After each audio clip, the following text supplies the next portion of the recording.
In the name of the Father, and of the Son, and of the Holy Spirit. Amen. Beloved in Christ, today is Friday, the 24th day in the month of July, year 2026. Our readings for today, the first reading is taken from Jeremiah chapter 3, verse 14 to 17. And our gospel reading for today is taken from the Gospel of Matthew chapter 13, verse 18 to 23. Beloved in Christ, today's message is one of hope, repentance, and transformation. God lovingly calls his people back to himself. Why Jesus explains why the word of God changes some lives but leaves others unchanged. The challenge before us is very simple. What kind of heart do we have? Let us reflect on 5 major lessons from today's reading. Lesson number 1. We learn that God never gives up on those who have gone astray. The first reading begins with God's compassionate invitation. Return, rebellious children. Despite Israel's repeated unfaithfulness, God still desires reconciliation rather than destruction. Perhaps you have fallen into sin, become spiritually cold, or drifted away from prayer. Today's reading is God's personal invitation to return to Him. No one is beyond God's mercy. As long as we are alive, the door of repentance remains open. Beloved in Christ, never allow guilt to convince you that God has abandoned you. He is always waiting for your return. Lesson number 2. We learn that God raises faithful shepherds to guard his people. God promises, I will give you shepherds after my own heart. This is a reminder, beloved in Christ, to appreciate our priests, our bishops, our religious men and women, and faithful Christian leaders who sincerely teach God's truth. It is also a challenge to everyone entrusted with leadership position. Our parents, our teachers, our employers, our community leaders, and our public servants. Beloved in Christ, I want you to ask yourself today, am I leading others towards Christ or away from Christ? True leadership is not about power. Take note of that and pay attention. It is about faithful service. Lesson number 3. We learn that the condition of your heart determines the power of God's word. In the gospel reading of today, Jesus explains that the seed represents the word of God, while the different soils represent different hearts.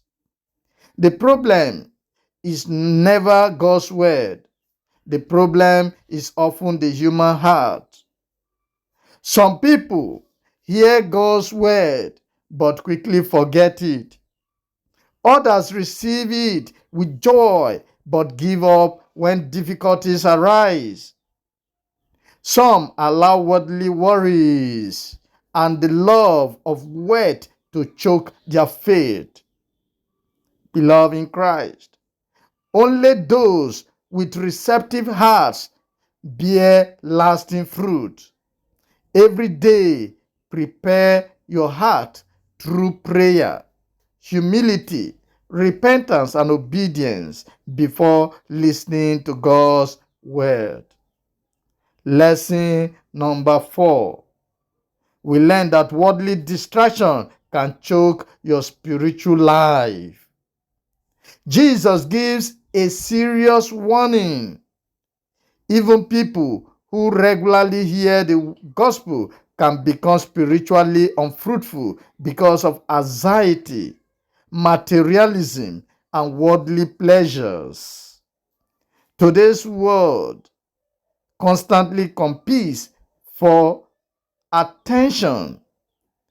Social media, money, career, pleasure, popularity.